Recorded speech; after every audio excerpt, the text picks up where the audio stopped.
In 1996, veteran Microsoft employees Gabe Newell and Mike Harrington, after having spent years developing operating systems and making millions in their time with Microsoft, decided to pursue their lifelong passion, video games.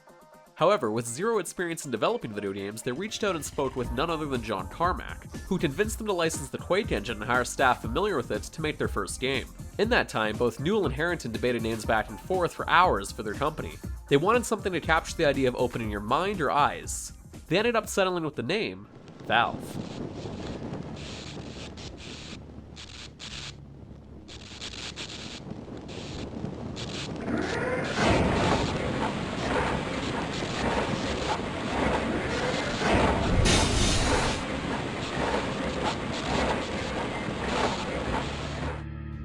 Valve was then founded on August 24th, 1996 in Kirkland, Washington, outside of Seattle.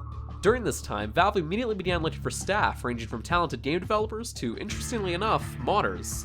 The company itself was purely funded by its two founders, allowing them to take much larger risks than most game developer startups with their first game. But they did also have some problems though. Since the company was being held together and funded by nothing more than two guys with a passion for games, a skeleton crew, and a modified Quake engine, publishers didn't exactly have much faith in them at first to deliver anything notable.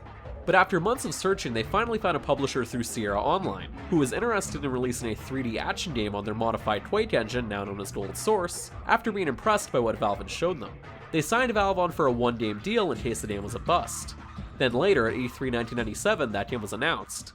That game was Half-Life.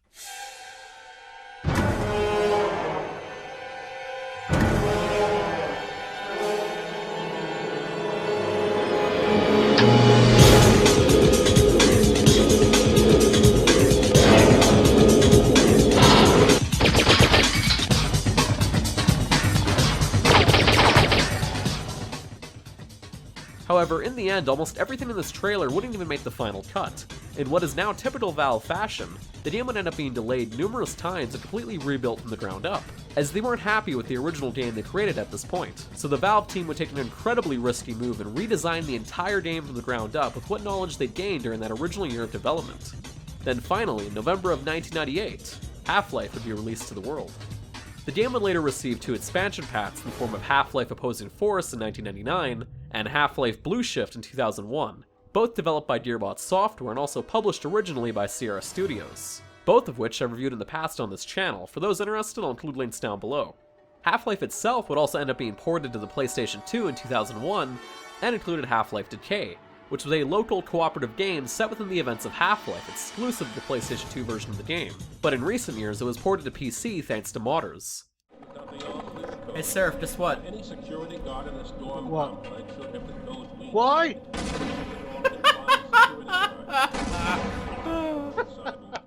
Once again, for anyone interested, you can check out the review for that on the channel as well. I'll include a link down below. Half-Life was also originally intended to be ported to the Sega Dreamcast, but by 2001, when the Dreamcast lifespan was coming to an end, the Dreamcast port ended up being cancelled by its publisher, Sierra. But not without being leaked all over the internet. I'll get into more detail with these two ports in a future video I have planned. By mid-2004, Half-Life would also be re-released on PC in the form of Half-Life Source. Essentially, it was somewhat of a remaster of the game, running on Valve's new Source engine, which later that same year would be used in Half-Life 2 and numerous other games from Valve in the future. It boasts improved HD textures if you select them in the advanced options, lighting, animations, the Source physics engine, and those wonderful Source water effects. But do keep in mind, this version is much more buggier, probably as a result of the conversion to a new engine. Then of course, there is a certain mod, later released as a full-fledged game from Crowbar Collective. Aw man, you cut the ponytail. Sellout. But I'll save that for a video onto its own, one day. In Half-Life, you play as Gordon Freeman, a theoretical physicist working at the Black Mesa Research Facility, located somewhere in the desert of New Mexico. You're late for work in what seems to be another ordinary day. Well, as ordinary as a day can get at Black Mesa. However, an experiment goes completely wrong as a resonance cascade is opened up, creating a rift in dimensions all across the facility. Alien creatures suddenly start appearing all over the facility, the military is sent in to cover it up and kill everyone to keep things contained, and it's up to you, the player, as Gordon Freeman, to escape. But is it any good? Let's find out first with the good.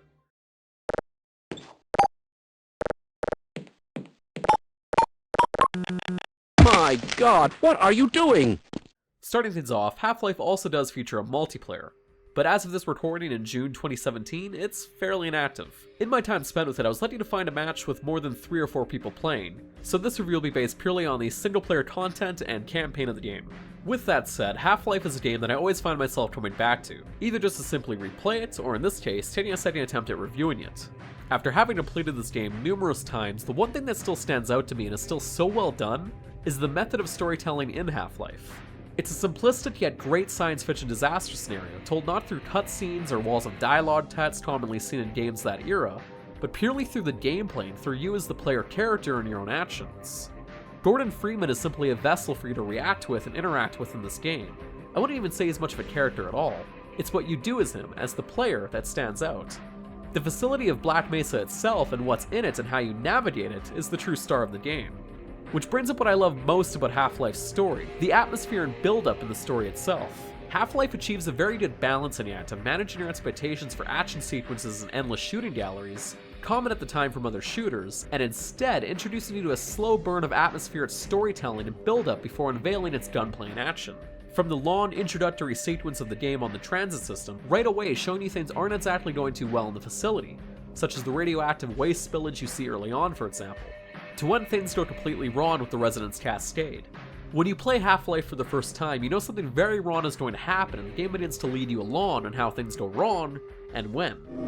It's probably not a problem. Probably, but I'm showing a small discrepancy. Well, no, it's well within acceptable bounds again. Sustaining sequence. But even after the Resonance Cascade, the game takes its time introducing you to the tone and atmosphere shift and the disaster scenario around you before throwing you into the action. From watching your fellow scientists die in horrific ways, fighting off headcrab zombies, learning and handling different weapons, performing basic puzzle solving and platforming, the game then finally reveals its twist and in turn the action we've been craving in the form of the military cover-up. From there, chapters such as We've Got Hostiles, Blast Pit, On a Rail, Questionable Ethics, and Surface Tension completely ramp up the action and unveil the incredible gunplay for the time found within this game. From the wide variety of different weapons you can use, such as your standard pistol and crowbar, things like you'll expect, such as an assault rifle and shotgun, to some more bizarre and alien weaponry. Half-Life will give you one hell of an arsenal to use and experiment with and makes use of all of it. From headshotting enemies with your Magnum, laying down laser trip mines, throwing your grenades or using your alternate fire grenade launcher, or the crossbow for long-range kills. Half-Life does a great job at making you utilize all your weapons to the fullest. I never felt like I was underusing a specific weapon. A lot of the weapons have their specific uses at specific times. The Hive Hand in particular, for example, will become a lifesaver at the end of the game. The enemy AI is also pretty intelligent for the time as well and give you a pretty decent challenge at times. They'll move when shot at and spread out in an attempt to find or flank you, and they'll also throw a barrage of grenades or use the grenade launchers at any given opportunity. You'll also encounter plenty of first-person platforming and navigating you'll have to do, especially early on, from chapters such as Office Complex to later chapters such as Residue Processing, which will involve basic platforming and puzzle solving and a heavy use of crouch jump. Half-Life also has an interesting take on boss fights. Almost all of the bosses you'll encounter in this game aren't your standard find the pattern, damage to health is depleted style of boss.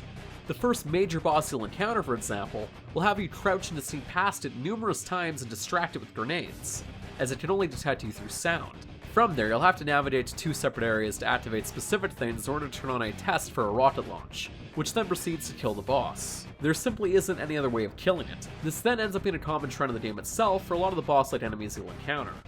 And for the time, it was a fairly unique take on the standard boss fight. Now, graphically speaking, in 1998, Half-Life looked incredible and there was nothing else like it on the market. Valve did a remarkable job retooling the Quake engine for their game. From the animations ranging from basic movement and facial animations to the incredible texture work and environments, Half-Life set the bar at the time for what was expected from a 3D game. But easily my next favorite thing about Half-Life outside of the atmosphere and storytelling, which in many aspects really just adds those 2 elements, is the soundtrack. But even more importantly, the use of it. For the most part when you're playing Half-Life, there isn't any ambient music constantly playing in the background. Half-Life instead chooses to use the soundtrack at key or pivotal moments in the game. For example, like when you first enter your HEV suit. High impact reactive armor activated.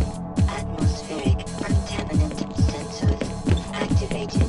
Vital sign monitoring activated. The soundtrack in Half-Life is one of my favorite soundtracks in video games to this day. But with all that said, now let's discuss what never sounds great, with the bad. Obviously no game is perfect, and that very much includes Half-Life. Despite my love of this game, and whenever I feel the urge to replay it, which is often, there's always one negative memory in the back of my mind. That memory would be its Zen. Zen is essentially the final act and stretch of the game, taking place in what is known as the border world between dimensions ruled by a giant floating thing and a gonard. But what makes it Zen to me, air quotes, bad, is the abrupt change in level design and tone. Now I understand they were trying to make something feel truly alien, but it doesn't make it necessarily good. The game shifts in pace from an extremely action-heavy gunplay and linear focus to suddenly a barrage of platforming, more gunplay, boss fights, all in a very short time span, and in my opinion, loses some focus. 1 minute you're platforming at different gravity from platform to platform, the next you're activating random plant life to open up a portal, then you're dealing with numerous spawning enemies that just come off as annoying, to the final boss for the game, which ends up being extremely tedious, and for me, was the worst part of Half-Life. As I mentioned earlier, the high Van will be extremely useful here. On a technical standpoint, however, Half-Life still holds up extremely well on modern operating systems, but there still is slightly jarring loading between areas and the odd technical hiccup. Probably the only other grievance I have on a gameplay perspective would be dealing with the snipers. There's only a handful of times you'll encounter them in Half-Life, so it's not a huge issue, but personally I found every encounter with them just simply annoying. You can only seem to kill them with grenades or explosives, and throwing grenades up in the sniper nest was the bane of my existence at times. But now it's time I give the opinion. As I've mentioned, Half-Life is a game that I somehow always find myself replaying or being drawn back to. After having spent some time away from the channel, I figured it would be fitting for my first review back to be this, because Half-Life is easily one of my favorite video games of all time. The atmosphere and gameplay are fantastic. Despite its Zen being a bit of a change in tone and a bit all over the place in design, I still find myself plowing through it every time I've replayed Half-Life. And mechanically, it's still very playable. Half-Life is without a doubt a game that would forever change the first-person shooter genre and set a new height for the industry within the genre itself. If you haven't played it yet but are interested, I can't recommend it enough. It can be found on Steam for roughly around $10 USD, or if you're after a physical big box copy on PC, it varies from roughly around $30 USD to upwards of $100 depending on the condition and version. With all that said, now it's time for my rating. I give Half-Life a Simpsons Seasons 1 through 9 rerun episode out of 10. It's just something you can always come back to time and time again, and still enjoy. If you enjoyed today's review, feel free to check out other videos and subscribe for more. You can also follow us on Twitter, Instagram, and our Facebook page. And as always, thanks for watching.